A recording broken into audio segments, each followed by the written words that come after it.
Hey, it's Miss Yo, and I'm back with another video. We're continuing on with Psalm 37. The wicked got to go. And you know what? I kind of messed up on the video. I don't know how that video turned out, but I was doing a quick exhortation. I'm not going to try to capture that again because that just came from the Holy Spirit right on down.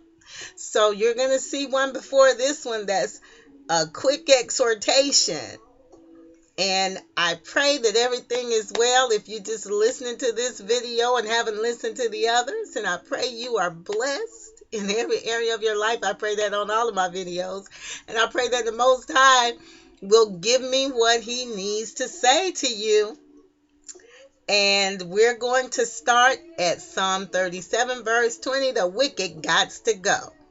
Now, it says, but the wicked shall perish, and the enemies of the Lord shall be as the fat of lambs. They shall consume. Into smoke shall they consume away. The wicked borrows and pays not again, but the righteous shows mercy and gives. Now I think about when the election for the president in 2016 was going on, and one of the points of contention with the Democrats and some of the opponents of our current president was that he didn't pay his vendors when they did work for him, and he filed bankruptcy to get out of paying. And if you go on social media, you will see that a lot of wealthy people don't pay their bills. Including our government. Okay? But it says, the wicked borrows and pays not again, but the righteous shows mercy and gives. Now, a lot of the statistics show that the poor and the middle class give more than the wicked. And that the wicked, when they do give, they get huge tax write-offs. A lot of times, poor people, if you're giving, especially if you're giving in church, you don't make enough or have enough to itemize to even claim your charitable deductions. And see, the tax code is set up for the wealthy. And even a lot of times, some wealthy people don't even want to pay those that work for them a decent wage. James 5 talks about that. How the Lord of Sabaoth, he sees that the landowners are not paying those that have been reaping their fields. And see, when we see these injustices, especially if it's happening to us, we should be crying out to the Most High. That's what I've been telling people today. We see all this wickedness going on. We should be crying out to the Most High to deliver us. We should be crying out to the Most High to send the laborers into the harvest so that this gospel of Jesus Christ, Yeshua HaMashiach, will be preached all over the world. Now, we got the internet and all of these avenues to share the gospel. And we need to be letting people know Jesus, Yeshua, lives. He is even living and making intercession for us at the right hand of the Father, it says. But keep reading the word. Keep reading it. Don't give up on the word, because the word works. Now it says, for such as be blessed of him shall inherit the earth, and they that be cursed of him shall be cut off. Because you know what, the end of the wicked, it looks like they're prospering, they're having their parties. They're flying around in their big jets, even some of these people in these mega churches that are asking people to buy jets for them. And you know what? These people are wolves in sheep clothing. They are the kind of people that 1 Peter and Timothy talk about. It might be 2 Peter, but Peter and Timothy, both of those books talk about these people that make merchandise of the Most High's people. They're in it for the filthy lucre. They make merchandise of people. They are clouds without water. They love to come to the feast that the church have. They love to hobnob with the church members and make it appear as if they are believers. But they're in it for themselves. Their appetites, their bellies are what are driving them. Their lust for wealth, okay? That is what is driving these people. And a lot of them are immoral too, into all kinds of immorality, homosexuality, adulteries, perversions, all types of wickedness. Now it says, the steps of a good man are ordered by the Lord, and he delights in his way. Though he fall, he should not utterly cast down, for the Lord upholds the righteous, or him with his hand. And I think about Joseph in Genesis. Joseph, the son of Jacob. He was the son of Jacob and Rachel. And Joseph had a dream that his mother and father and his brothers would bow down to him. He said the sun and the moon and the 11 stars bowed down to him. And his brothers was like, well, who are you that we should bow down to you? And they got mad. And they wanted to kill Joseph when they saw him coming. Because I think his dad had sent Joseph to get a report about what the brothers were doing. And they was like, look, here comes this dreamer.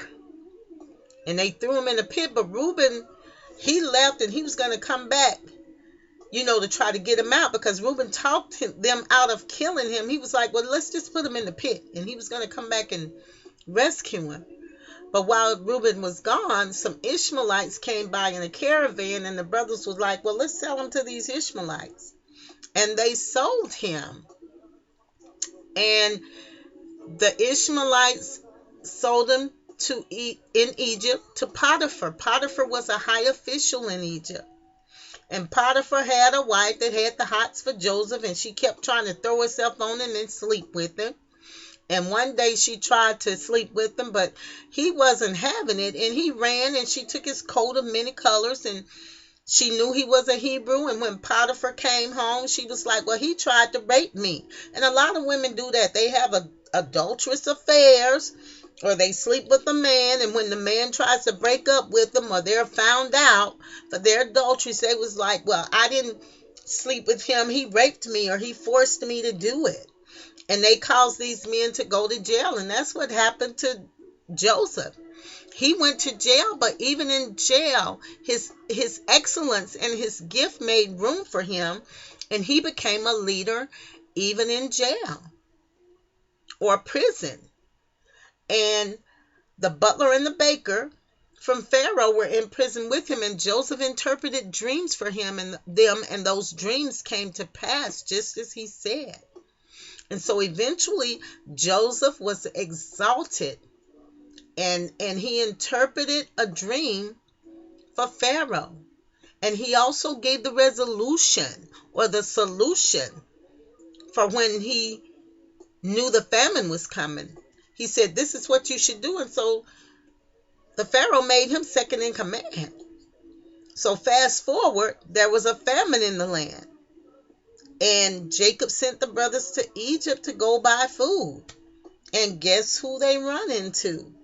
Joseph. But they didn't know it was Joseph, but Joseph knew it was them. Okay? And if you read it, you'll see that he did test them to see where their hearts were. And eventually, he brought his family to Egypt. That's how Israel got into Egypt. At first, it wasn't a place of captivity. At first, it was a place of blessing. They were highly exalted because they were Joseph's family. They even gave them their own land that they had. They were set apart in a good and fertile land. They certainly were. And the Lord calls that to work together for their good at that time. And a lot of times we think, oh, God, things ain't working out. It's taking so long. But I tell you, when you make a mistake, and I'm talking about a mistake, not sin. Now, he's merciful when we sin too sometimes. Sometimes you're going to have to ride that thing out. And look, if you're caught in sin and the Lord chastises or rebukes you, just stay faithful and humble yourself. Because he is merciful, he will bring you out of that. He will bring you back into a place of fellowship. But that is not the time to rebel some more. That is the time to just humble yourself and stay where he put you. But it said that, when our steps are ordered of the Lord and he delights in his way, though we fall, we will not be utterly cast down. For the Lord upholds us with his hand. So he upheld Joseph in the midst of all of that, but all of that too helped to build Joseph's character even more so. And it prepared him for his position in Egypt. See, a lot of things that we go through, they're just part of the process of the Most High working his righteousness and his character in us. That's what that's about. But hang on. Don't give up. Now, in verse 25, it says, I have been young and now am old, yet I have not seen the righteous forsaken nor his seed begging bread. Now, I know it's been some time in my life, especially when I came to where I am now. I came by faith. I didn't know anybody. I left where I was living. I had a job, and I felt like the Most High wanted me to come here, and I did. But there were times that I can remember, I had money. I had a decent place to stay. I had a good place to stay in. But between jobs, I didn't have the food. But this person used to share food with me. And it wasn't always what I wanted to eat. I'm just going to tell you. But it's like, okay, let me take this and make it work. But I wasn't begging bread. And, I wouldn't even ask them. She would just share that with me. She didn't know what I was going through, And that's how the Most High is. When you're really trying to walk with him, he'll just cause people to give you things or share things with you. And even when you're in a place where you are blessed and really don't need anything, he'll still do that because he's good. But sometimes it's something he's getting through us to someone else. And sometimes it's something through someone to us. But the Bible says that I've never seen the righteous forsaken nor his seed begging bread. He is ever merciful and lends, and his seed is blessed. And a lot of times the righteous will just give without even wanting to get a tax break. You're just doing it because you're led of the Most High. And that's your reward. Your obedience is your reward. The fact that you were able to bless someone, see that person smile, share the goodness of the Lord Yah with someone by being a blessing and giving them an encouraging word, or giving them a smile. Sometimes just smiling at somebody is a blessing, or just saying hello and asking, how are you? How are things going? That can be a blessing. I remember one time when I first came here, excuse me, I didn't know anyone. And I remember I had this job and these women, it was 3 of them. And they were just giving me a hard time that day. And, I'm pretty outspoken and I was trying to kind of put that under, to where I wouldn't lose my boldness, but just be mindful of when I would speak. And I can remember all 3 of them were over me yelling at me about doing something at that job, and I could feel my fists balling up, but I didn't say anything. I kind of held my peace, and when I went home, I just felt so beaten down, and I remember going to get gas, and I dropped my glove, and this girl picked it up and gave it to me, and just that little bit of kindness just ministered to me so much, because I really didn't know a lot of people here. But that's what I'm saying. Just be kind. Sometimes you never know how much that will bless someone. Just little random acts of kindness, Even the people you see on the side of the road, if the Lord leads, giving them $2, $3. You never know what people are going through. Now, some are scammers, but, just be led of the Lord. And even if they are, just pray that they'll repent, if you give it to them. But anyway, I'm at 15 minutes almost. I pray this blesses someone. I pray that the Most High is enriching you in every area of your lives. And you have a wonderful week. Shalom.